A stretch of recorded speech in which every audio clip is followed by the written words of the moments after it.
नमस्कार, मैं उमेश कुमार, केंद्र प्रभारी बैकुंठपुर बायफ। मैं अभी एक भैंस को दिखाने जा रहा हूँ, जो मुर्रा नस्ल की भैंस है। और ये थोड़ा आइए आप इधर। ये मुर्रा नस्ल की भैंस है और इसको हम लोगों ने एआई किया है। लगभग हमको उम्मीद है कि 2.5 साल पहले हम लोगों ने एआई किया था, जिससे ये बच्चा दी। ये बच्चा हुई और ये बच्चा भी 2.5 साल के करीब में फिर बच्चा दे दी है। लगभग ये 16 महीने की थी, तब ये इसको हम लोग सीमेंट डाल दिए और सीमेंट डाल करके हम लोग फिर मुर्रा का ही डाले थे, और जिससे वो मेल बच्चा हुआ। इसको हम लोग दिखाएंगे। इतनी बढ़िया भैंस है, इतनी बढ़िया कि मतलब दूध में भी ठीक है। कितना दूध दे रही थी ये? 8 लीटर। 8 लीटर दूध दे रही थी। सबसे पहले आप अपना परिचय बताएंगे।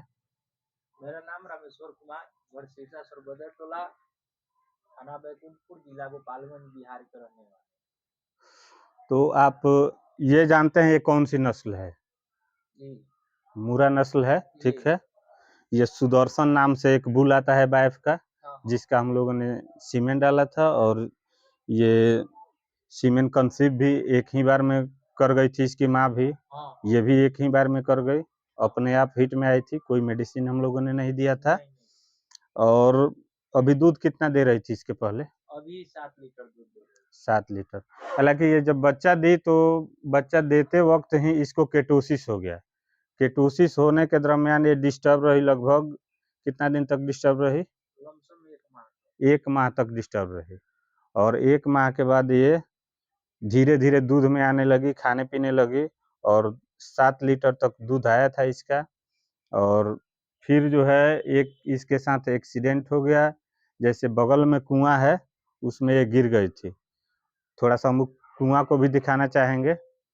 यही वो कुआं है जहाँ पर भैंस गिर गई थी। ये कुआं लगभग यहाँ से लेकर ऐसे था। लगभग 3 दिन पहले ये भैंस गिरी थी। लगभग कितने बजे करीब में आप देखे कि भैंस इस कुएं में गिर गई थी? रात को 2:30 बजे के करीब। 2:30 बजे करीब में कुएं में गिरी। किस तरह से गिरी थी? मुंह नीचे था कि ऊपर था? ना, मुंह तो ऊपर था, पिछले भर के, जैसे पिछले पैर के भाग पिछला में गिरा भाग था। नीचे था और मुंह उसका ऊपर था। ऐसे ये एकदम प्लेन धरती के बराबर था, इसलिए वो गिर गई थी। उसे पता नहीं था कि इधर कुआं था। और गिरने के दरमियान ये लोग 2:30 बजे रात को देखे, जब जिस दिन जो है भाई दूज का पर्व होता है, उसी दिन ये गिरी थी।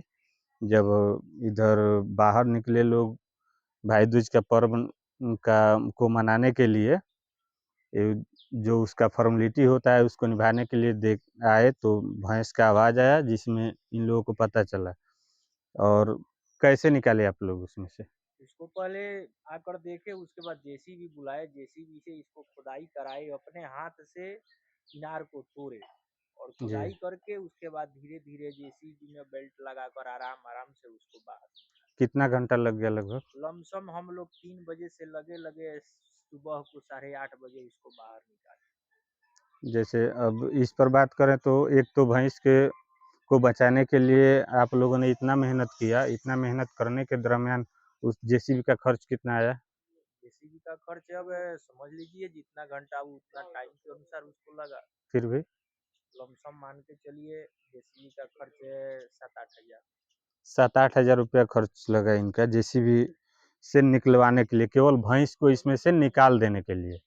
और शुक्रगुजार रहा इनको, जैसे मतलब बहुत ही भाग्यशाली हैं कि भैंस को दूसरा कोई प्रॉब्लम नहीं हुआ। कहीं स्क्रैच हल्का फुल्का हुआ, सूजन हुआ, दर्द हुआ, और कहीं पसली वगैरह टूटा नहीं, इससे ये बच गए। इनको भाग्यशाली कहा जाएगा, भैंस को भी भाग्यशाली कहा जाएगा कि उससे बच गए। तो हम मेरा ये दिखाने का मेन मकसद है कि अगर जिस किसान भाइयों के यहाँ, हम लोगों के यहाँ भी कुआं है, कुएं की संख्या बहुत है, जिन किसान भाइयों के यहाँ अगर कुआं है तो कम से कम वो 3-3.5 फीट हाइट करवा लें। हम ये सलाह नहीं दे सकते हैं कि पूर्वजों का खुदाई किया हुआ एक एक चीज़ है कुआं, जिसको हम लोग भरवा दें, ऐसा हम नहीं कर सकते हैं। और न ही भरवाना उचित रहेगा। अगर उसमें पानी है तो उसको सेफ करवा लें, हाइट करवा के उस पर ढक्कन लगवा लें। ढक्कन भी ढलाई का भी कर सकते हैं। और 2-2.5 फीट का छोड़ देंगे तो उसमें से पानी भी इमरजेंसी में निकासी किया जा सकता है, और नहीं तो जाली का भी, लोहे का जाली बनवा के भी ढक्कन लगाया जा सकता है, ताकि अगले समय में कोई ऐसा हादसा नहीं हो सके।